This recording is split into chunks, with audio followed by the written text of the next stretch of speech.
I'm Bill Bedsole with Fibrenew Palatine in the Chicagoland area. We're going to be getting out on the road today to show you what a typical day at Fibrenew is like, if there is a typical day.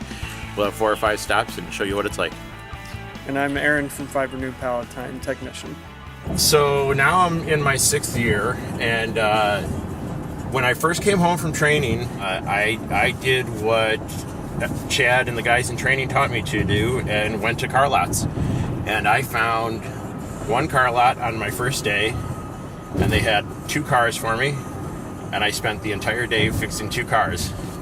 And but I told them I'll be back the next day or the next week, and I was there for a couple of weeks doing jobs, and eventually, some furniture work started flowing in, and I started moving into the furniture market, and pretty heavily into the furniture market, and then started moving into more commercial markets in restaurants, doctor's tables, PT tables, gyms.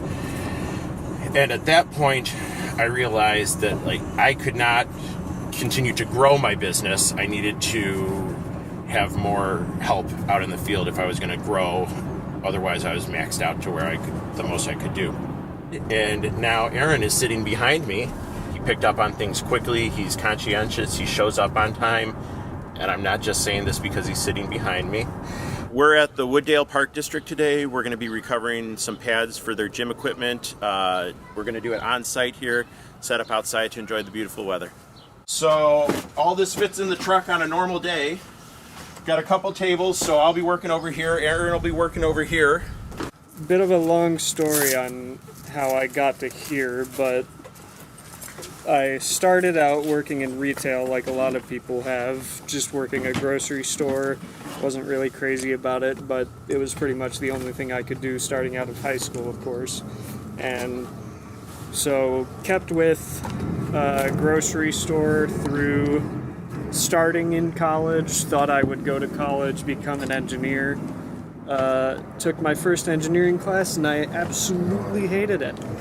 So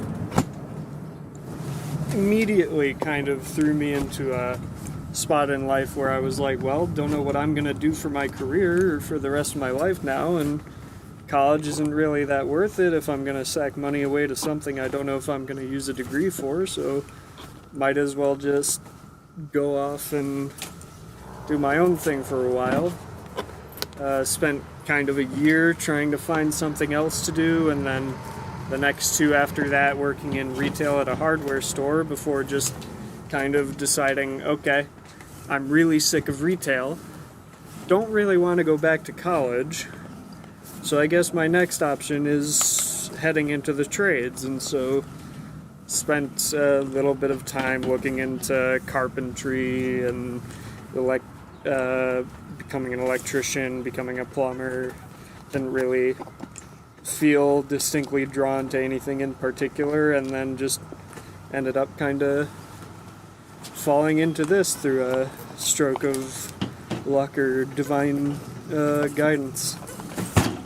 And now you have the best job you've ever had, right? Yes, that is true. Now I have the best job I've ever had. Having a tech has been great. Besides getting the work done quicker, when we go on vacation, like when we went to Indy last year or when we go to Disney World later on this year in November, we're going to make money when I'm not working the business. And that's not a luxury I had prior to having a technician who I could trust to go out and do the jobs for me.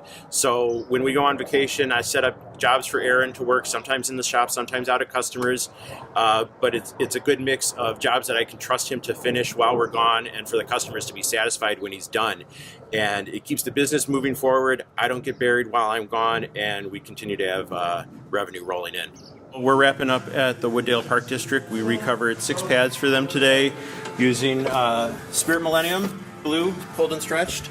And we got here at 9. It's 10:30. We're packing up and heading to the next job. We're on our way to go do an estimate for some PT tables for a new hospital account that I've just started doing work for. We're going to do an inspection to see if the tables are repairable or if they need to be recovered. I have a feeling it's going to be a mix of both, and we'll get them a quote and hopefully land the job. I will do the same price for repairing it. The gray 4-piece one, this one, So I'm going to give you a price to repair as well. Hey, so we're just leaving Northwest Community Hospital's storage facility where there's oodles and oodles of vinyl that needs to be repaired. We looked at 5 tables that are in various states of needing to be repaired or recovered. I think we're going to be quoting options of both for them. I live in Jobber. I do my invoicing through there. I get my quotes. I do all of my scheduling. Nothing that comes into me, even if it comes out from a text from a customer or an email from a customer, it all goes into Jobber so that I only have one place that I have to manage my business through. Well, I got an email notification, jumped straight into Jobber to see the details. Timothy here has 2 leather couches that he needs some restuffing done, maybe a clean and protect, so I'll send him a quote directly through Jobber.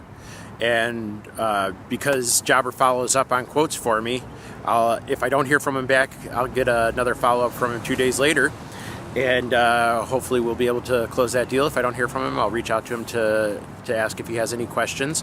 And then now it's time to go to our next job anyways, so we're going to go head out and do resew a separated seam for Sudar. So I'm just going to send a quick text to let him know through Jobber that we're on our way and we'll arrive in 30 minutes. So we've got 4 panels that have come unsewn here. And so what we're going to do is hand sew it. We'll take these 2 inside panels together and sew them back together. And then we're going to sew these 2 back together like this. And hopefully catch the underside as we're doing it to continue the natural seam of the sofa. Some of my most enjoyed parts of working for Fibrenew Palatine and Bill is mostly it's very satisfying to hit a color spot on and see a satisfied customer at the end of the day. And I've always had fun pulling stuff apart and putting stuff back together. And doesn't feel like the work is, not to say meaningless, but as menial as retail and other corporations. It feels like there's a real purpose to what you're doing. So there we have it. Resewn seam for the customer on site, $275. We've been here for 45 minutes or so, and that'll last them longer than the rest of the sofa will. So now that we've closed out with the customer, we're going to send her invoice. She asked for it via text rather than email. So after we've closed the job in Jobber, we can just generate the invoice, collect payment, mark it as paid. We're going to text her the receipt that shows she has a balance of 0. And there we go. So one of the most satisfying things about Fibrenew for me is that when a job is done, it's done. You know, I get the check, they get their invoice, I'm out the door, and I'm not going to see that customer again unless they break something else. You know, 95% of the time, I'm not going back to them until they've worn out their sofa again or they decide they want to get their car fixed. And that is so night and day different from being in a corporate environment where I was managing annual marketing programs, and as soon as it launched, starting over again and everything, it just was a never-ending cycle of doing the same thing, where every day with Fibrenew is different, every job with Fibrenew is different, and when the job is done, the job's done.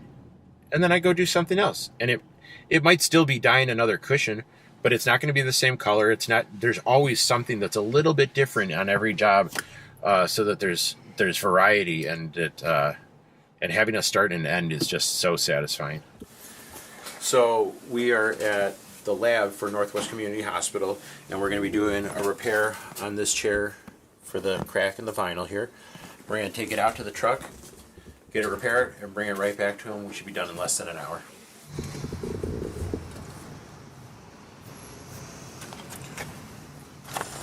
All the colors we match, especially for something like this where we'll be back multiple times to do work for this customer, we do in the Color Eye app, so that as we get the recipe, we track every adjustment we make to the recipe. So we just added 0.2 more black, so we're at 0.56. And as we're doing this, we're going to have a permanent recipe. So when we come back and do more work for the customer in the future, the color, we'll have the color. We won't have to, come up with it from scratch again next time, and we'll be able to recreate it over and over again. And I can still tweak the color if after I get it on here I don't like it because I'm still working in small amounts. We got here just under an hour ago. We did the color cure repair to this area here, and then feathered our color back to about the middle of the chair because the customer was concerned about denim dye staining that we couldn't get off even with strong remover. So we did feather the color out on the repair, finished it with vinyl spot top coat. We're gonna charge $250, and we'll be back again to fix something else soon, hopefully. Our chair looks spiffy. Dave & Buster's in Main Event is one of my biggest customers. Fibrenew has a corporate relationship with them, and the location behind us haven't been up here for about a month and a half, so we're going to go in and see if they've got any booths that need to be repaired or recovered or any of the game seats that might need some work. We're back at the shop, so come on in, I'll show you what's going on here. So over here we've got all of our jobs that are in some level of progress. This bench is going to get recovered with new covers we made, sofas that are going to get some panel replacements, so Aaron will be making the leather for that before it goes to the upholsterer. They'll sew it in, and then if we have to tweak the color at all when it comes back, we will. Otherwise, we'll just go and install it at the customer's house. But right now, there's 8 or 10 jobs sitting here, and to keep track of them all, we've got our whiteboard. And so this is, I guess there's 20 open jobs total right now. And the way we track is customer name, what we're doing, where we are in the process of the job, and then the price for the job.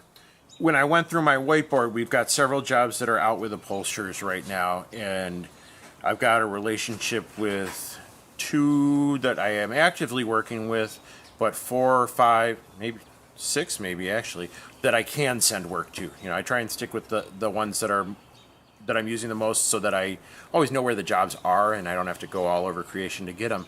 But having a good upholsterer who can work with you and give you decent pricing and have a quick turnaround time really aids in doing the big furniture jobs. I don't sew furniture. It's expensive. There's a lot more to it than I am capable of doing, or willing to learn, I guess is a better way to say it. So having them is a great resource, and I know sometimes it can be hard to find them, but it's worth looking for them. So it's been a great day out on the road, just like every other day is with Fibrenew. We recovered some gym equipment. We did an inspection on the PT benches and tables for the hospital. We did an inspection at Dave & Buster's after lunch. We resewed a separated seam on a leather sofa and fixed the lab chair for the hospital also. And all in a normal day for Fibrenew, and we were home by 4:30. Doesn't get better than that.